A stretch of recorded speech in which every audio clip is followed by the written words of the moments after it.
Breaking news, Saldico mukhang nahuli na ni Marcos Jr. Grabe to. At ito, tinaguri ang may panibago na naman pong pumalit kay Martin Romualdez at kay Saldico sa pwesto nung sila ay mga nandyan pa sa Congress. At kilalanin ho natin yan. Grabe yan. At ito yung mga bali-balitang mukhang kakanain ni Boying Remulla itong si Marcos Jr. Pag-uusapan din ho natin. Grabe no, sabi ko na nga ba kung mawawala man si Saldico sa Congress bilang House of Leader or Chairman ng Appropriation, Appropriation. Basta yun na yun. Bulol no? Alam naman natin na may mga papalit dyan. Siyempre, hindi pwedeng, ang mga magnanakaw, hindi yan nakukontento sa mga nanakaw nila. Kaya tuloy-tuloy ang nakawan ng mga yan. So ngayon, eto nga, may pumalit na. Pero alam ko na ito ay kautusan pa rin ni Martin Romualdez. Alam ko na siya pa rin ang utak ng lahat ng ito. At ayun, speaking of Saldico, etong palasyo ay mukhang nagpaparamdam na nahuli na nila etong si Saldico. Kasi parang biglang kasi kung matatandaan natin, halos mag-iisang linggo na kung di ako nagkakamali, na hindi naglalabas ng video etong si Saldico. Hindi ko ba alam, baka December lang or baka tawag dito, baka lang ho yung natin, yung baka ayaw niya lang sirain yung Pasko natin o yung okasyon sa mga nitong December, kaya hindi siya naglalabas ng video. Pero meron pong isang video kung ipapakita na sa inyo na parang talagang nasa kamay na ng ni Marcos etong si Saldico. Kasi parang na sila, umaatras na sila na mahuli or madakip etong si Saldico. Kasi kung matatandaan nyo, atat na atat silang mahuli to. Pero bigla silang umatras ngayon. Bakit kaya? Yan yung matinding pag-uusapan natin ngayong araw na to, mga banateros, mga kabiyaya. At syempre, bago natin to simulan, huwag nyo na rin pong kalimutan na i-like and share itong video na to para mapanood pa po ng iba pa nating mga kababayan.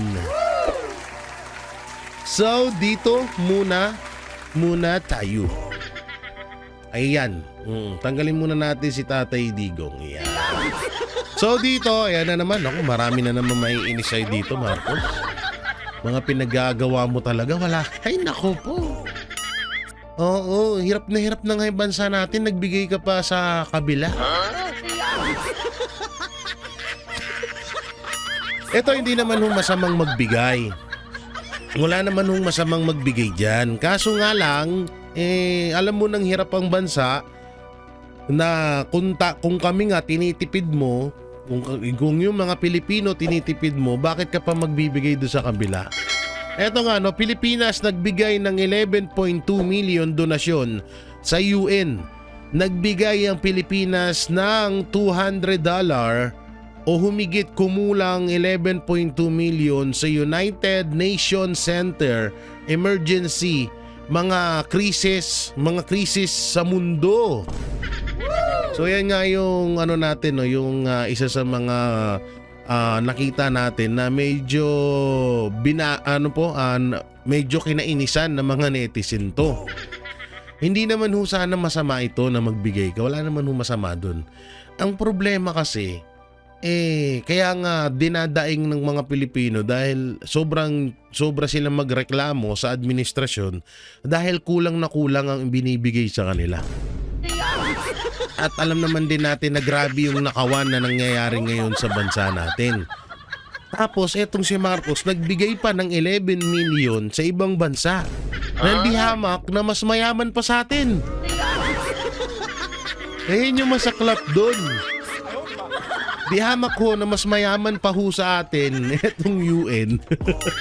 Pero binigyan pa ng ano, kahit sabihin na natin crisis sa kanila, wala namang problema magbigay doon. Kaso nga lang, sa panahon nung ngayon, na kung biro mo yung 11 million na yan, kung dinagdag niyo yan doon sa 500 na Noche Buena, na ipapamigay nyo sa mga Pilipino, di malaking bagay yan, di ba? Ako, para sa akin ulitin ko, hindi ho masamang magbigay.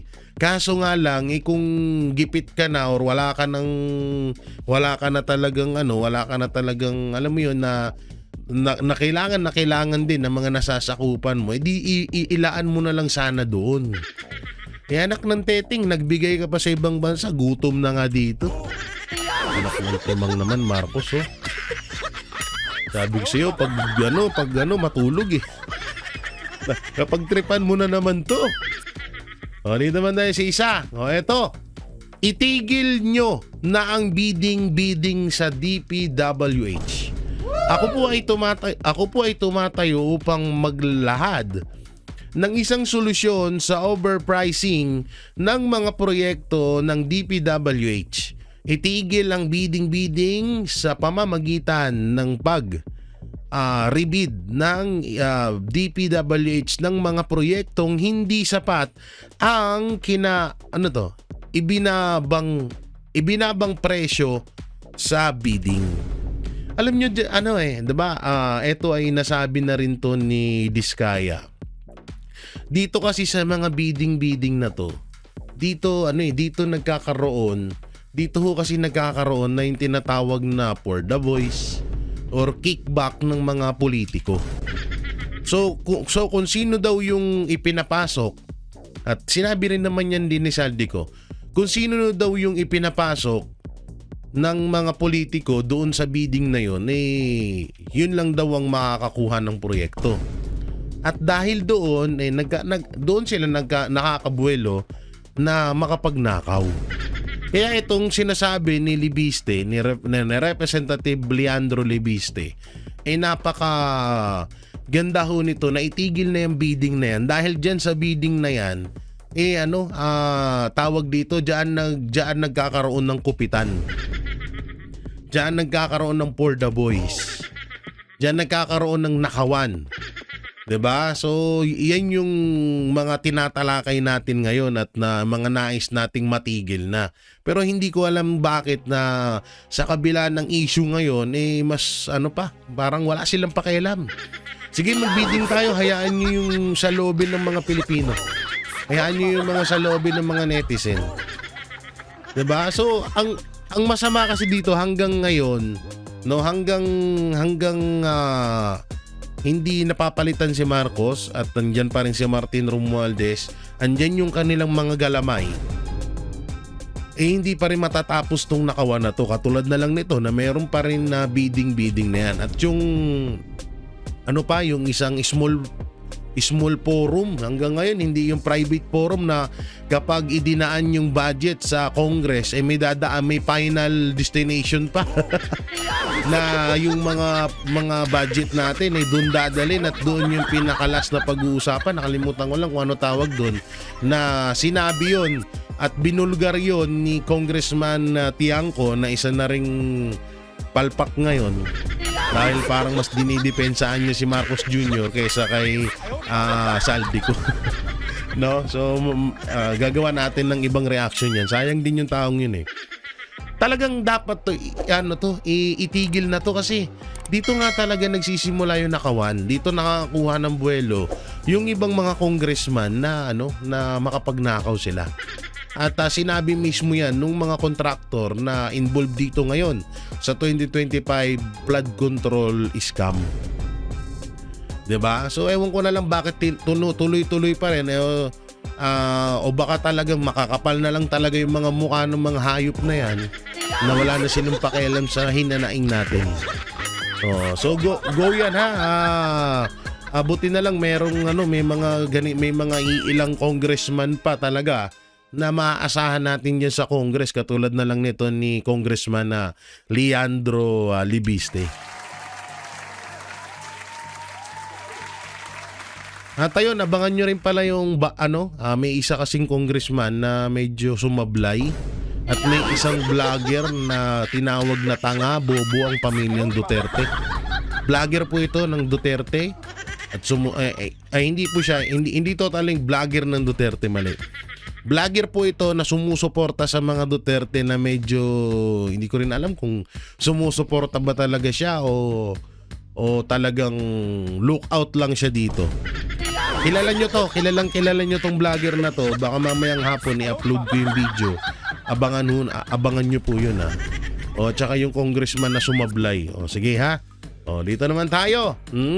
Sabi ni Ngiwi, ba't kaya ganun yung mga anti-Duterte? Ba't dito mga... Sorry ha, hindi naman po ako sa nanglalait, pero nagtataka ako bakit lahat ng halos mga... Alam mo yung parang kung hindi may mga saltik sa utak, may mga saltik sa muka.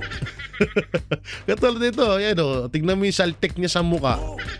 Sabi niya, 15 na 11 pa. Sabi ni Ombudsman Remulla, may makukulong na raw sa senador. May makukulong na raw ng mga senador. Ngayong December 15, may nakulong na ba? 15 na 11 pa. Sabi ni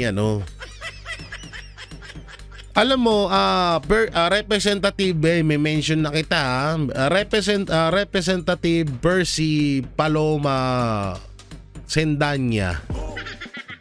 Ganito kasi yan. Hindi kaya dapat mas unahin mo yung mga kasamahan mong congressman bago sa mga senador. Hamak na sila yung sila yung mga malalaking insertion kaysa sa mga senador. Dapat diba sila yung mga inuuna mo? Tsaka sinong mga ipapakulong? Una-una, Senator Chis Escudero, hindi naman hanggang ngayon wala naman kayong maipakitang ebidensya na laban kay Senator Chis Escudero mapatungkol doon sa issue na 30 million na i-donate sa kanya ng isang kontraktor na ayon naman din doon sa kontraktor ay sa sarili niyang pera yun. Hanggang ngayon wala kayong maipakitang ebidensya, di ba?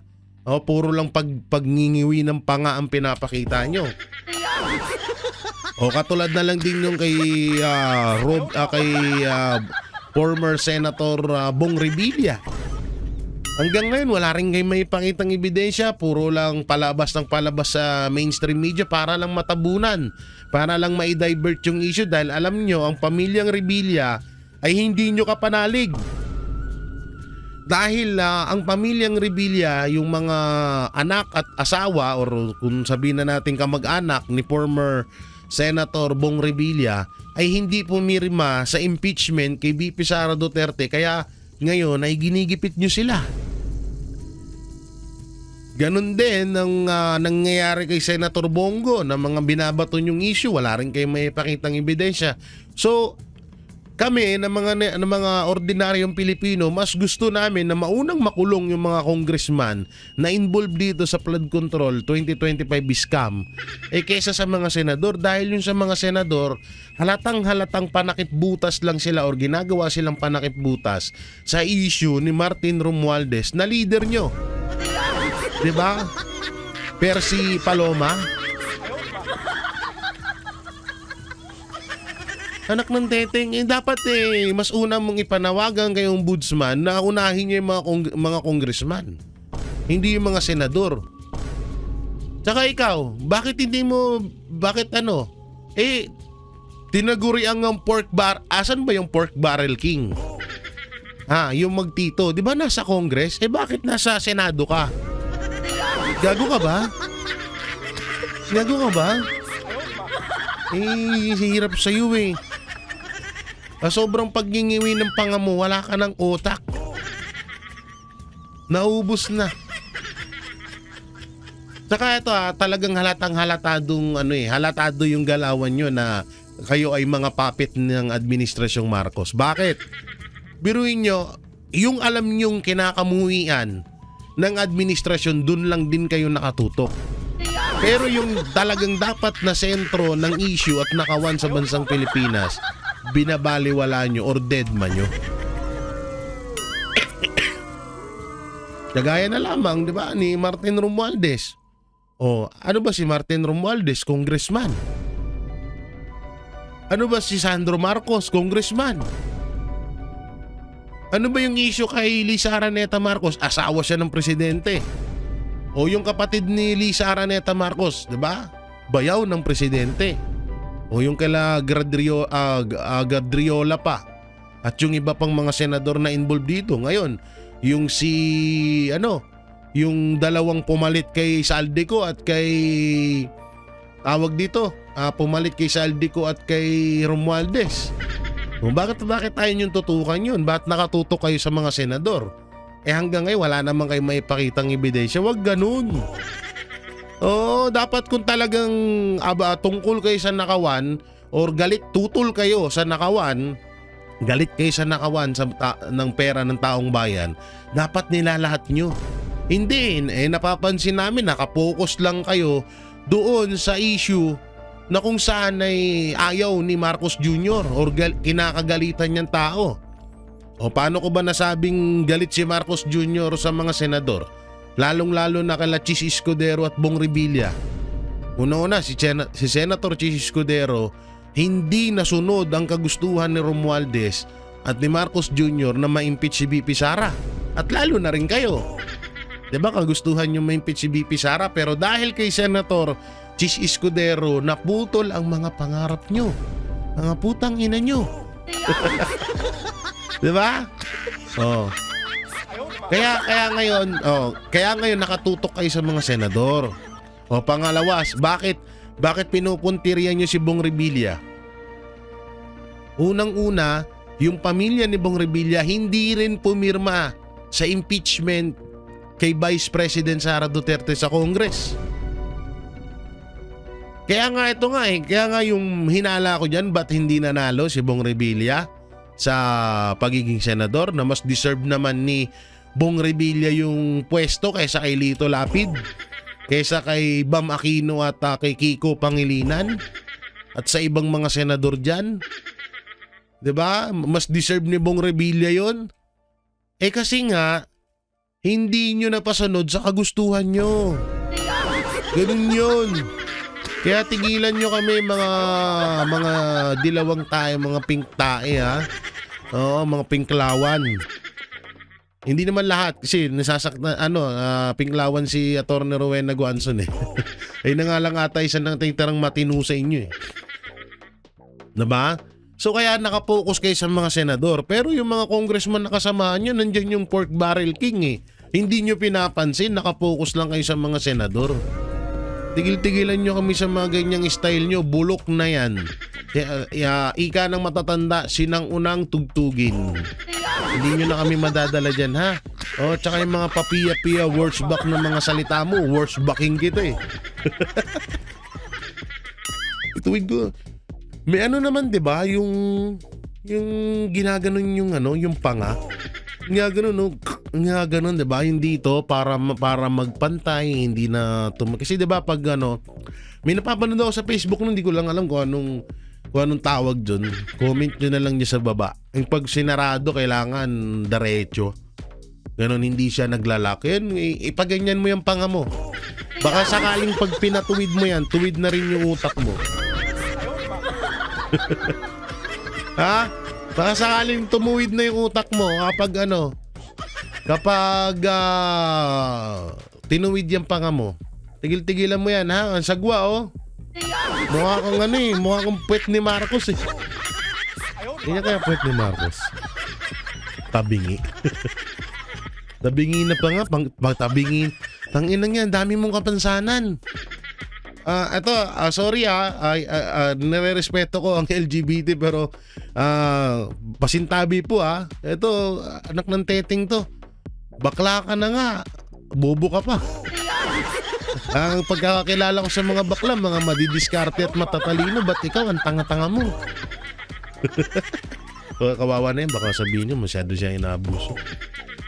Asan na? Hindi yan. Ito na, dito na tayo. Yan na.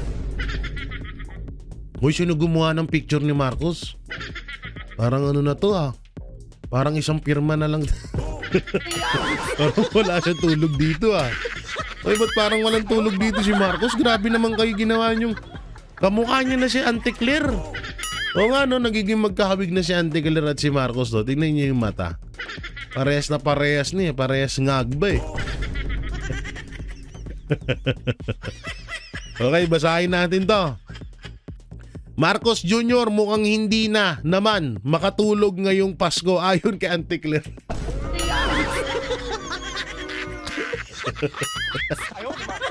Gago ka, Auntie Claire. Ang ina mo, di mo alam. Nilalaglag mo yung amo mo. Hindi na naman ba makatulog si Marcos? Hindi baka namamas ko sa kanya yung tatay niya.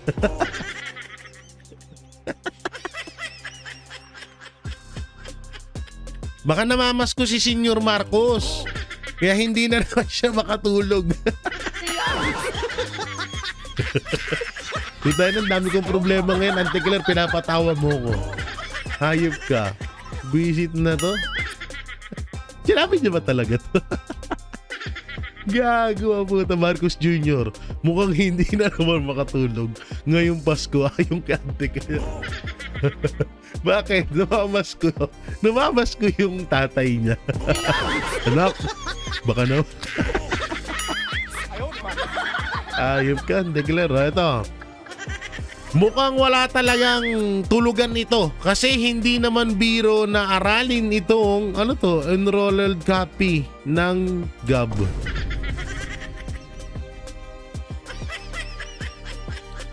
Sabi nga ni BP Sara, hindi nga daw yan pumipirma ng mga papeles dyan. Hindi nga daw umaano yan, sasabihin mo walang tulog. Baka sa ibang paraan naman siya kaya hindi siya nakakatulog. Auntie Claire, linawin mo ha, kasi kung sa trabaho, about naman dito, akala ko ba matalino yung presidente nyo? Diba? Sabi nga ni Larry Gadon, walang adik na matalino. Oo, wala daw matalino doon si Marcos Jr. Bakit dito parang nagiging tanga siya? Dali-dali lang yan, baka sa ibang bagay naman siya hindi makatulog, ginawa nyo na naman dahilan to. O hindi kaya dinadalaw si Marcos Jr. Kasi diba sabi ni Marcos Jr. nakakausap niya yung tatay niya. O hindi kaya baka nakakausap niya rin yung ibang mga tropa niya dati gaya nila Bong Dasa. Pare, tara ba? Bomba na. Pare, bomba na, pre. Pre, magdi-December na, kailangan natin bumomba. Ay, hindi kaya ganon? Hindi kaya ganon, Auntie Claire? Kasi, diba, hindi naman sa akin nang galing yan. Galing yan kay Marcos Jr. na sabi niya, tawag dito, nakakausap niya yung kaluluwa ng tatay niya. Baka mamaya yung mga tropa niyang namayapa nakasama niya sa pagbomba. Nangangalabit na sa kanya na, pre, December na. Magbomba na tayo. Malay nyo naman, Auntie Claire, baka ganun. Minsan tanongin mo din si Marcos ha. Tanongin mo siya, sir, dinalo ka na naman ba ng mga kaibigan mo? Kasi kung yung tatay niya ng ilang taon nang namatay, halos ilang years na ilang dekada na nakakausap pa ni Marcos what if pa kaya yung mga tropa pits niya nakasama niya sa pulburon. Ay nako. Ikaw, kaya tama yung sinabi ni Atty. Rowena Guanzon, Auntie Claire. Wag ka muna dapat mawala diyan sa palasyo. Ikaw ang nagbibigay ng entertainment sa amin. Parang hindi na kumpleto yung araw natin pag walang kasinungalingan ni Auntie Claire. Ay, Auntie Claire, pinatawa mo ako dun. Sa totoo lang, di ako magbablog ngayon kasi wala ako sa mood Pero dahil kay Auntie Claire, nung tangin na nagkabuhay ako sa'yo, Auntie Claire. Bumubuhay ka ng ng katawang lupa. Talaga, hindi makatulog. Kaya pala ganun, okay. Kaya pala ganun yung picture dito ni Marcos kasi hindi nga naman makatulog. Ay, nako. Kakaiba ka? Bagay na bagay. Hindi, promise, bagay na bagay talaga. si Anticler sa administrasyong Marcos. So, talagang talagang pit na pit siya sa galawan ng administrasyon.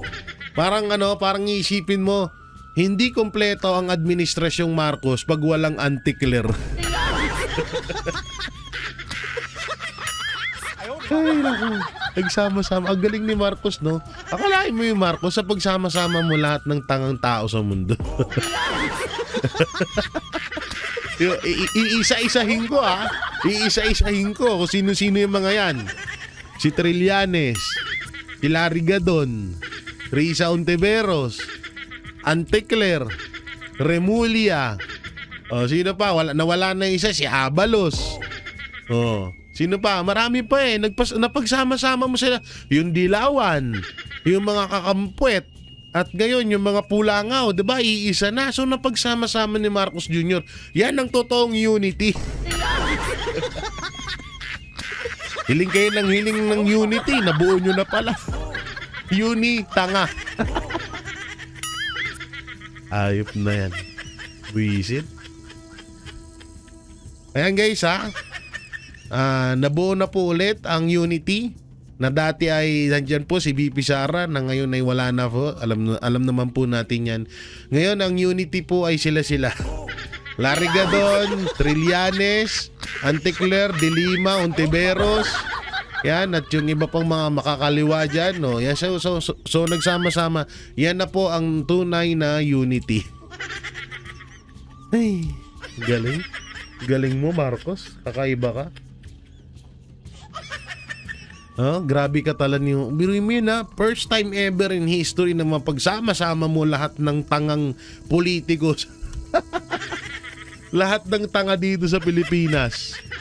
Pagsama mo sa isang grupo, pinagkasundo-sundo mo pa. O di ba dati may video si Larry Gadon na in-interview siya nung tumakbo siyang senador, di ba?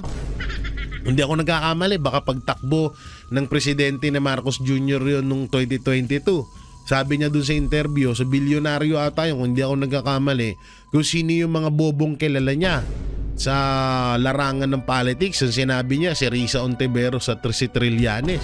Tapos ngayon, magkakasama na sila. Nadagdagan pa ng isa. Ang galing. Galing, bravo. Iba ka, Anticler. Kakaiba ka sa lahat. Anticler tuloy, Marcos Jr. Promise, saludo na kami sa'yo. Parang sa totoo lang, hindi ka makakalimutan ng buong Pilipinas dahil sa mga pinaggagawa mong doon. Kung si Pangulong Duterte ay minahal at tinandaan, talagang kahit na lumipas ang 100 years or 1 million years, 1 billion, 1 trillion years, ay hindi makakalimutan ang tatak ng mga Duterte dahil sa ginawa nila sa bansang Pilipinas. Ikaw din, Marcos, may legacy ka rin. Ang legacy mo, biruin mo na pagsama-sama mo silang lahat. Yung legacy mo. Ang tinding legacy nun. Puta, lahat ng bobong konektado sa politika na pagsama-sama mo sila. Bibihirang mangyari yun sa kasaysayan ng Pilipinas. Ay, nako. Grabe. Tindi nun no? Ay, baka yun yung pinaka number 1 project ni Marcos, yung mapagsama-sama sila. Dito naman tayo. Eto na. Ito pa isang tanga. Hindi ko lang nabanggit kanina. Ito pa isang tanga. Sabi niya, Atty. Rowena Guanzon. Iisipon tayo, guys. Huwag kayong maniwala kay Richard Hedarian. Ito po siya si Sub-Saharan po ito. Walang kliyente, walang trabaho. Hindi nga abogado yan Nagdi-discuss ng Constitution sa guest niya. Parang akala mo may Master of Law Alam mo, friend, pretensyo. So, kayo. Dito to yun, alam nyo ang pinaka nakakatuwa pa dito, itong mga tanga na to, sila lang din nagkakaintindihan. Sila din nag-i-interviewhan. Katulad nung kamakailan lang, di ba? Kasama niya si Anticler. Sila mismo, nagtatanungan sila.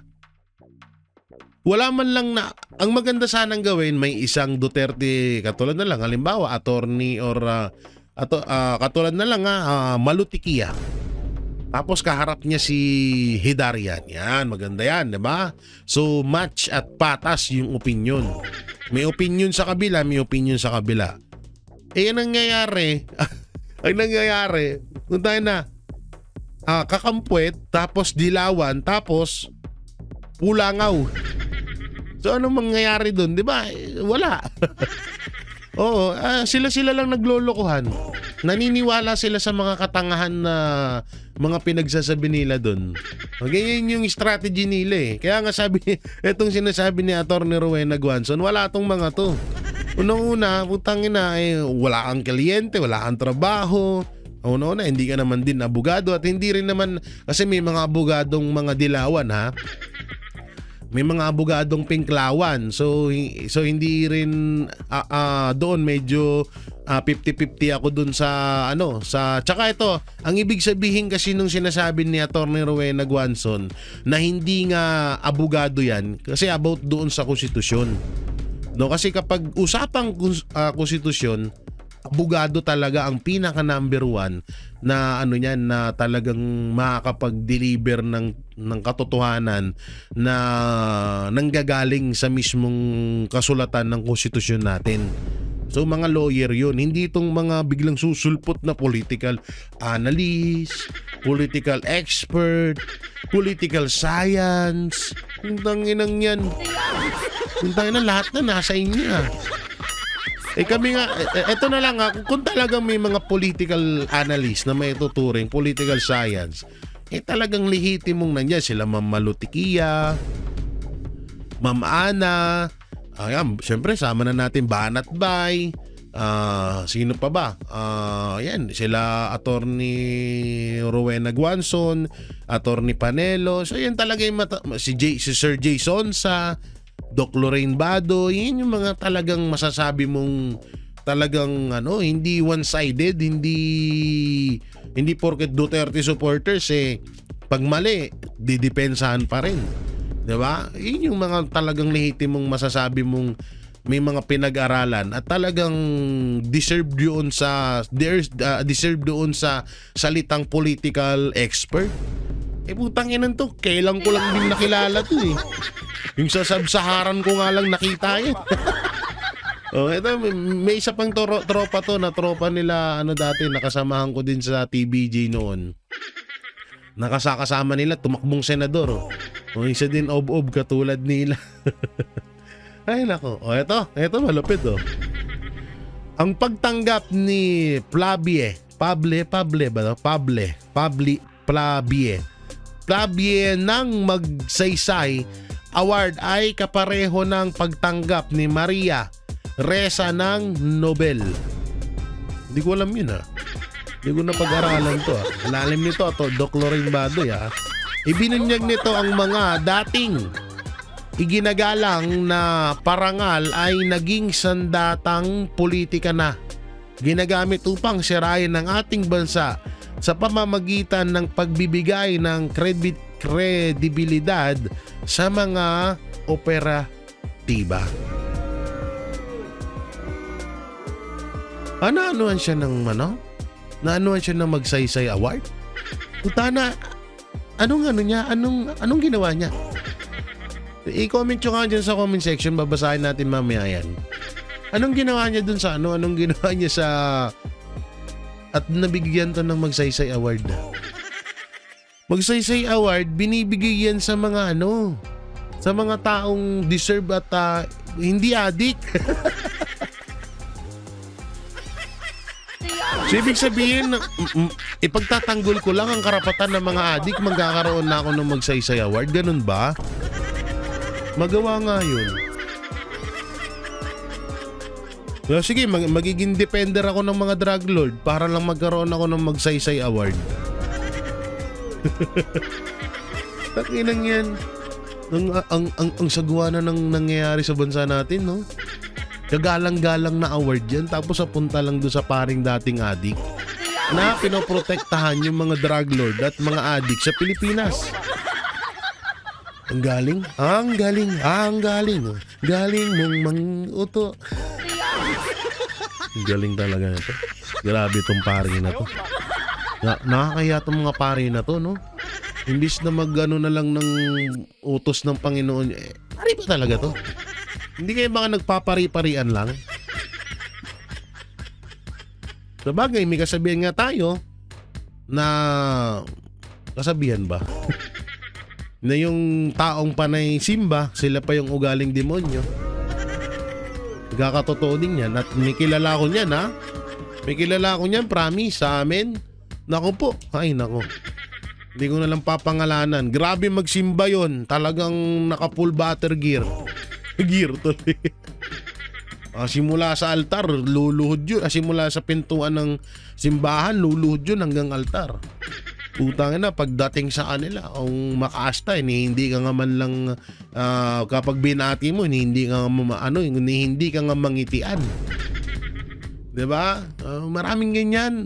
Maraming ganyan mga tao na palasimba, puro Diyos lumalabas sa bunganga, pero ugaling demonyo, mga hayop. Daming ganyan. Dahil kong kilalang ganyan. Dami nating kilalang ganyan, no? At eto na nga, no? Yung sinasabi ko kanina. Hindi ako abusado. Sa buong buhay ko, hindi ako kailan nakilala na umabuso sa anumang kapangyarihan na ipinagkaloob sa akin. Sige nga, dakpin mo nga si Romualdez. Ay, hindi pala ano ng ombudsman yan. Sige nga, patawan mo nga ng kaso si Romualdez. So ibig sabihin, naasahan namin sa'yo, Remulla, na pagtapos ng termino ng mga congressman na involved sa flood control scam at pagtapos ng termino ni Marcos Jr. ay ipapakulong mo siya. Ganun ba? Asahan namin yan, ha? Oo, tsaka yung sinasabi mong hindi pag-abuso sa kapangyarihan, nung DILG ka, tarantado ka, umabuso ka dahil doon sa ginawa mong isa ka sa mga nagplano sa pagkidnap kay Pangulong Duterte na isa mo rin na pinakinabangan noon. So ngayon naasahan namin na kung nagawa mo ng traidorin ang mga Duterte, magagawa mo rin traidorin ang mga Marcos. Asahan namin yan, ha? Asahan namin. Okay. So malinaw na sa amin ngayon. Goods. Goods yan, ha? Goods yan. Ituloy mo lang yan, ha? At ang buhay ay maiksi lang. Hanggat nabubuhay ka, gumawa ka ng mabuti na kasaysayan dito sa Pilipinas. Kasi kapag na-dedo ka na at naiwang kang ganyan ng marka mo, napakakakahiya yun. Diba? Mag-iwan marka sa Pilipinas, mga Remulla, walang wenta. Diba? Asahan namin yan, ha, ombudsman, ha. Pero totoo, eto, ayon sa sarili kong opinion dito kay Remulla, may pagka-traitor din talaga to. May pagka-traitor to. At talagang once na mapalitan na ang administrasyon, tingnan nyo, itaga nyo to sa bato, tandaan nyo tong sinabi ko, biglang babaliktad to.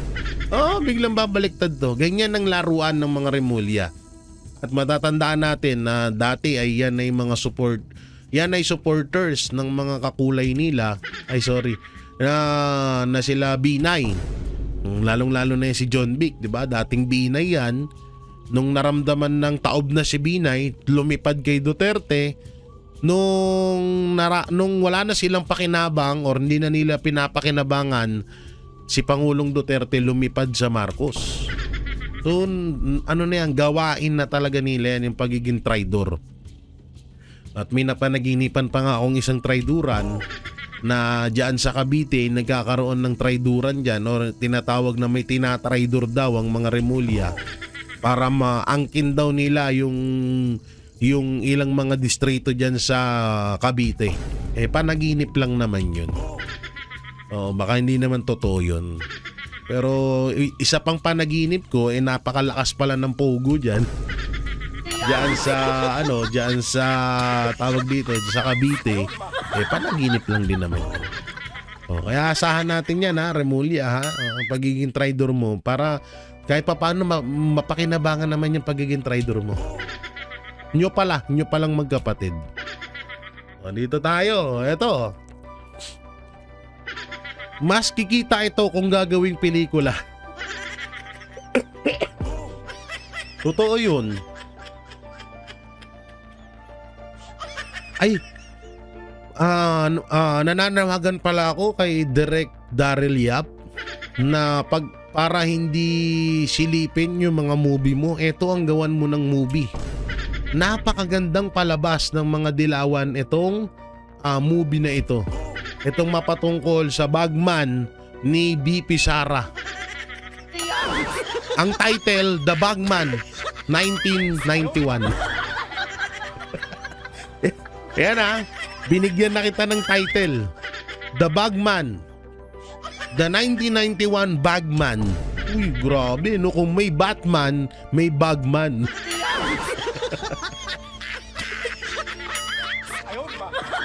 Isang sibilyan pero Isang sibilyan pero presidente mismo nag-assign sa kanya sa PSG, military unit ng PSG. Tapos naging teacher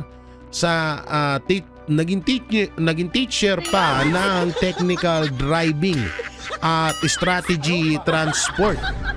Sa mga graduate ng BIP course ng PSG, may maaalala ba kayong subject na strategy transport?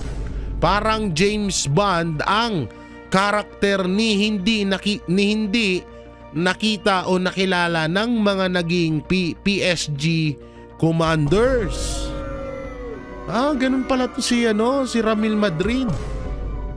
Ito General Fillmore na ang nagsasabi niyan.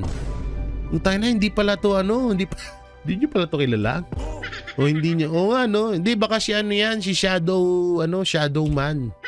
O kaya si sino ba yung, ano ba yung movie yung naging nagiging invisible? Saka ngayon ko lang narinig strategy of transport.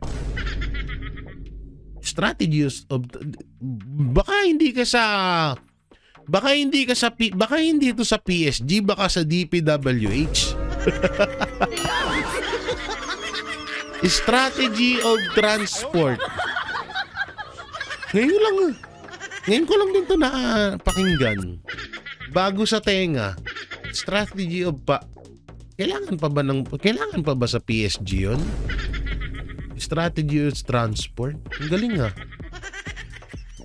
Ang galing. Yun nga, magandang ang gawing movie to. Biruin mo. Ang ganda ng kwento. Nagsumulat lang siya kay De Lima. Pagsulat niya kay De Lima, ipinasa naman ni De Lima sa palasyo. Pagpasa sa palasyo, ginawa na agad whistleblower. So magandang magandang tawag dito. Magandang magandang movie to. The 1981 Bagman. Grabe, patok to sa pelikula. O kaya The Whistle, pala mas maganda. The Whistleblower. Wala pa ako nakikitang moving ganun. Meron na bang moving ganun? Type ko nga, The Whistleblower. O kita mo, wala pa. Wala pang ganung movie. Sir Jack, iparating mo to kay Direk Daryl Yap na ito yung gawin niyang movie. Kasi yung ngungo na movie nila Sir Jack at nila Gerald Napoles mukhang hinaharang. Ngayon, ito mukhang hindi to haharangin kasi kagusto to. Baka maging proud pa yung palasyo sa'yo, mabigyan ka pa ng Magsaysay Award. Kung yung adik nga nabigyan ng Magsaysay Award yung adik na pare, ikaw pa kaya? Ang galing Oy, salamat kay General Fillmore Fillmore Escobar. Grabe yan. Palakpakan natin yung mga retired police general Eastern Mindanao. At siya syempre sa lahat na rin. Luzon, Visayas, Mindanao. Yan. Isa sa mga buhay na bayani natin, no, sa bansang Pilipinas yang mga yan. O eto na nga. May sinasabi ko. O kagaya na sinabi ko kanina, nanggaling ang Delima inaming sinulatan ni Madriaga. Wala na agad. Tapos na agad ang usapan. Ang tanga nila, no? Hindi na dapat nila to sinasabi. Sabagay, sila din naman mismo bumibisto sa sarili nila. Oo, sinulatan ni Madriaga, natanggap ko po ng sulat mula kay Ramil. So ibig sabihin, sumulat si Ramil, lagay ito ganyan, gusto kong mag-whistleblower, pero may kondisyon ako, mapapalaya ako kagaya mo, Delima, at ilalaglag ko lang ang mga Duterte, gagawa-gawa ako ng wento. At yung wento na yon nung nasimula nung 1991. Ang galing. Meron pang ang kwento to na inaanak niya daw yung anak ni BP Sara. So wala pa namang mensahe dyan si BP Sara, kaya hindi pa natin masasabing fake yun or kasinungalingan or totoo man o hindi, kasi wala pang sinasabi or wala pang komento dito mapatungkol dito kay Ramil Madriaga na bagman daw ni BP Sara, kumpare at kakilala daw. Antayin natin si BP Sara na magsalita dyan. So yan, sige, magsulatan muna kayong dalawa. At masyado na rin miss ni Delima yan. Nang gawa ng hiwalay na sila ni Jonel. Kilitiin mo ang katawang lupa ko. So ngayon, hindi na si Jonel, Ramil. Ramil na, hindi na Jonel. Ang galing, ha? Talagang mga preso yung gusto mo, ha? Ay, naku po. Eto. Ano itong liliwanagin na naman ito? Liliwanagin na nagkamali kayo ng computation. Hindi yung kami yung lalabas na kontrabida sa magdadagdag kami yung Kongreso. Kontrabida na kami magdadagdag kami yung mga Kongres. Ang gulo nito, ha. Yan na nga natin yan. Ito, SP Soto, Secretary Dizon nagdadrop ng letter sa pagkakamali sa DPWH budget. Yun pala yung punto ni Ping Lacson. Okay. So ano nga bang mali yun? Mamaya pag-uusapan namin. Hindi kami ang nagkamali kasi galing sa kanila yung data. Like I said, hindi naman kami ang engineer. So may punto doon si Sherwin Gatchalian. So eto kasi yan ngayon, eto yung isa sa mga trending na topic ngayon. Etong dalawang to. Hari at reyna ng 2026 DPWH insertion. Grabe, no? Ito yung sinasabi ko sa inyo na pumalit kay Saldico at kay Martin Romualdez. Etong si Bo GD at si Isabela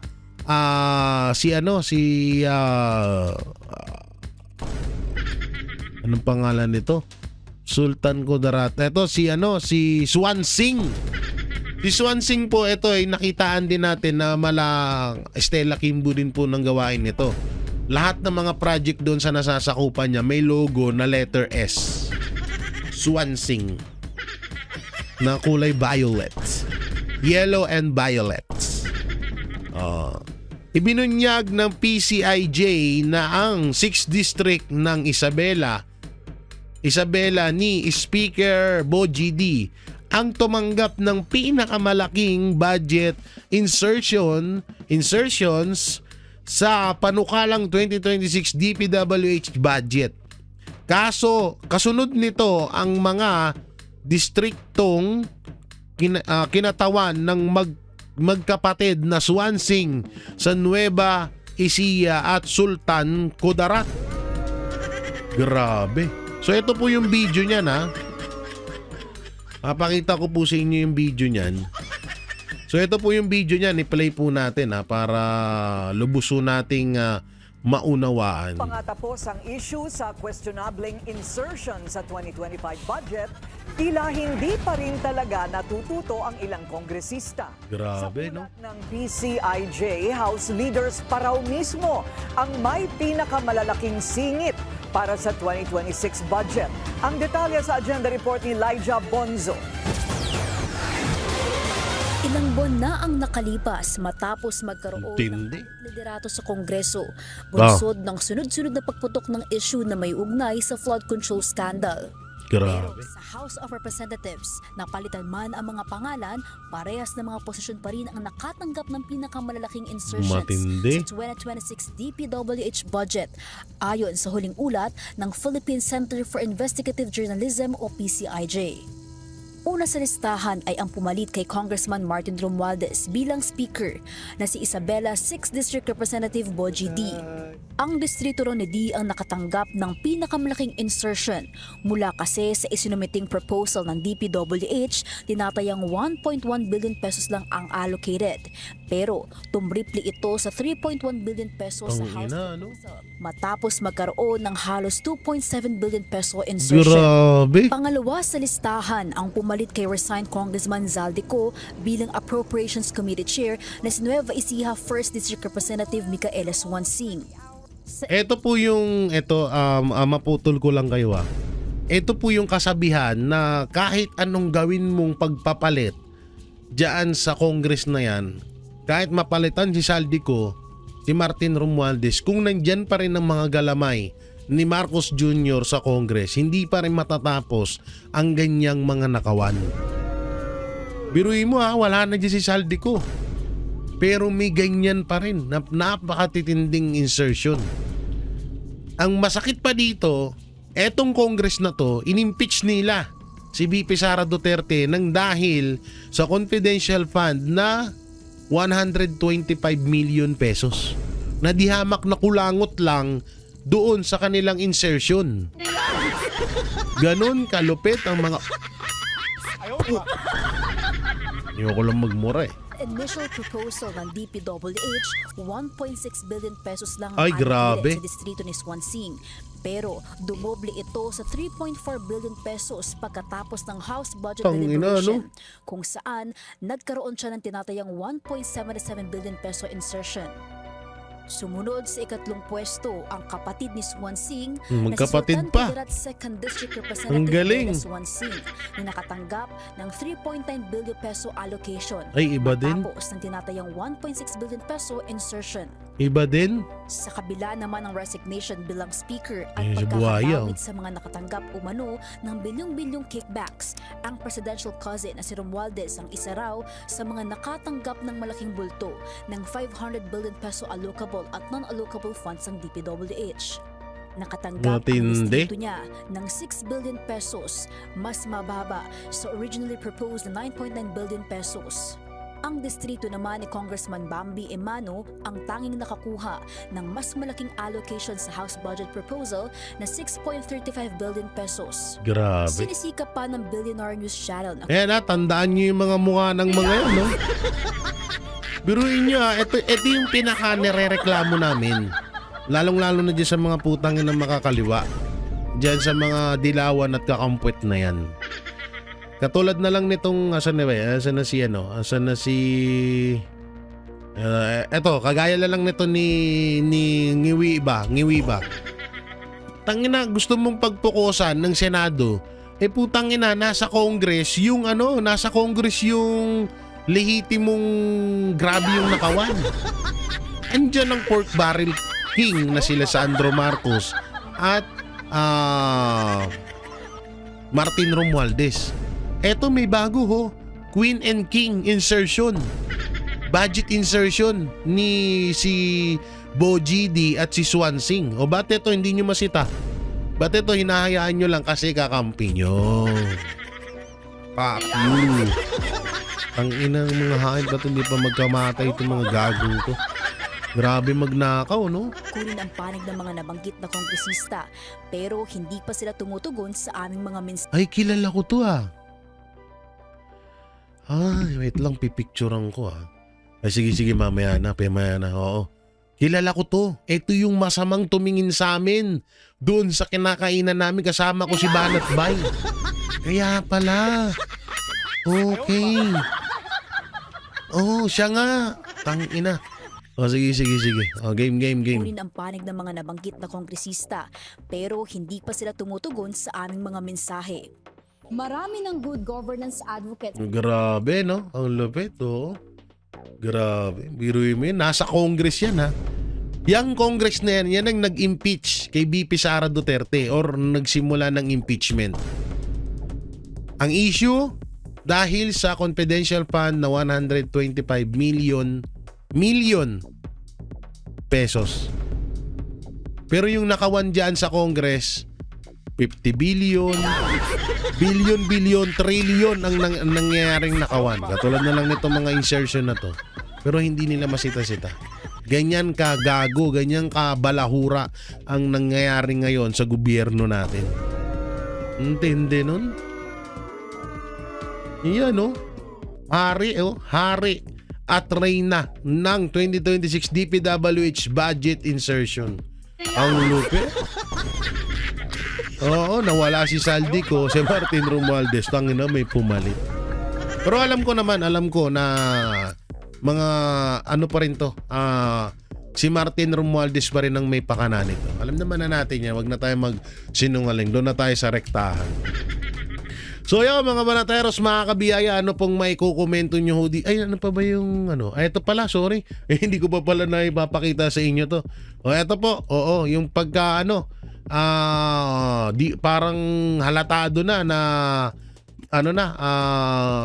parang nahuli na ba si Martin tuloy. Si Saldico, nasa kamay na ba ni Marcos Jr. kaya ganito ang nangyayaring parang tumabang na or malabong makulong daw si Saldico, sabi ng palasyo. So panoorin natin. Tila malabo na umanong matupad ang naging pahayag ni Pangulong Marcos Jr. Nako. na may papakulong si Nako. dating Congressman Zaldico. Bakit kaya? Bago matapos ang taong kasalukuyan dahil hanggang ngayon ay hindi pa rin natutukoy ng otoridad ang kinaroroonan nito. Eden Santos sa balita. Nako. Iba yung kutob ko dito, ha. Makukulong na sila. Oh, yan na, oh. Tila mabibigo si Pangulong Ferdinand Marcos Jr. na Makukulong na maipakulong sila. si dating Bicol Representative Saldico. Sampung araw na lang kasi bago ang December 25 ay hindi pa rin nahuhuli si Ko. Nako. Tanging mga maliliit na isda lang daw ang naaresto habang ang ilan naman ay kusang sumuko. Nako. So abangan na lang po natin dahil ito naman din po ay sa ating pagkakaalam ay talagang tinatrabaho rin po at pinagtutuunan ng pansin ng DOJ pati na po ng Ombudsman.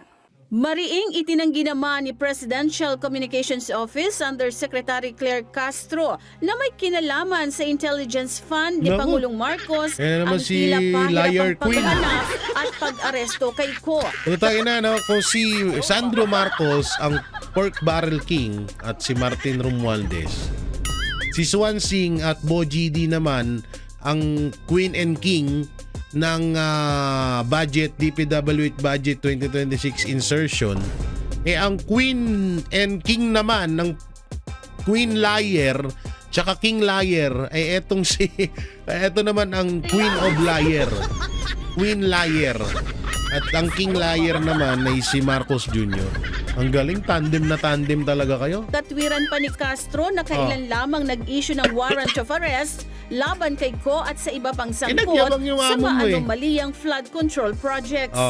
But hindi po ibig sabihin ito na napakatagal na po. Nakita po natin kung paano po magtrabaho ang DILG, Obo. DFA, Oo. at hindi po ito, wala pong kinalaman to sa Intel Funds. Obo. Kinumpirma man ni Castro na bukas ang administrasyon ni Pangulong Marcos sa mungkahi ni Senate President Pro Tempore Ping Lacson na itap ng gobyerno ang United Nations Convention Against Corruption o UNCAC para tumulong sa paghahanap at pag-aresto sa pugante na si Zaldico.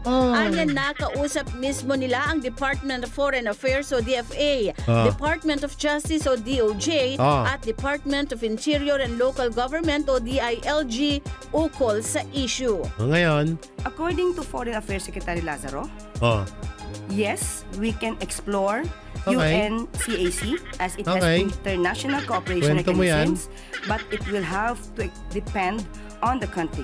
Countries are obliged to provide, as applicable and in accord with domestic law, widest possible mutual legal assistance to each other. However, Presidential UNCAC Interagency Committee with the ES as chair should be convened as it implements and monitors UNCAC. Sa parte naman po ng DOJ, base po sa kanila, wala pa pong aktibong ugnayan with UA. Bakit? At invocation of UNCAC. Interpol pa lang po ang coordination. Ah. At mula naman po kay Secretary John Vic, sinabi po niya, the matter has been referred to the Commission for Transnational. O, hindi na mahalaga naman yung pinagsasabi mo, kaya putulin na yan. O, so tatlo lang to, no? Tatlo lang. Unang-una, hindi talaga nila mahuli, totoo naman siguro yon. Unang-unang dahilan dito, hindi talaga nila mahuli si Saldico or nahihirapan sila at hindi talaga nila kayang gawin yun. Kasi at kung tayo naman tatanungin kung sino unang hulihin, nandiyan naman si Martin Romualdez. Bakit mo pa masyadong pinag-aaksayan si Saldico? Nandiyan naman si Romualdez na talagang siya yung mastermind ng nakawan dyan. Pangalawa, pwedeng ito ay palabas lamang or talagang pinanghihinaan na sila ng loob na or palabas lamang na kunwari ay parang o hindi kaya napapahiya ng palasyo. Ito yung pangalawa. Hindi kaya napapahiya na yung palasyo kasi yan ang hirap kay Marcos Jr. Inuna mo yabang mo. Na hindi wala na silang Merry Christmas. O ngayon, na hindi nyo mahagilap si Saldico, pahiya kayo ngayon. At ang pinakahuli, pangatlo, hindi kaya hawak na ng Administrasyong Marcos si Saldico at pinapalabas na lang na hindi nila talaga ito mahuli-huli kahit nasa kamay na nila ito. Kaya masaklap dyan. Hindi kaya ganun yung nangyayari. Kasi kung kamakailan lang at saka bibihirang tumanggap, hindi ganito ang palasyo. Palaging gusto nila angat sila. First time ever ko nakita na parang pinanghinaan sila ng loob. First time ever ko na na ganito yung narinig kong opinion sa mga ganitong bagay na nanggagaling sa palasyo. Kaya pumasok sa isip ko. At alam naman din natin na ilang araw na halos magdadalawang linggo o 3 linggo nang hindi naglalabas ng ng expose ng mga video etong si Saldico mapatungkol sa ginawa nilang nakawan nila Marcos Jr. Martin Romualdez sa Congress, sa Kaban ng Bayan, di ba?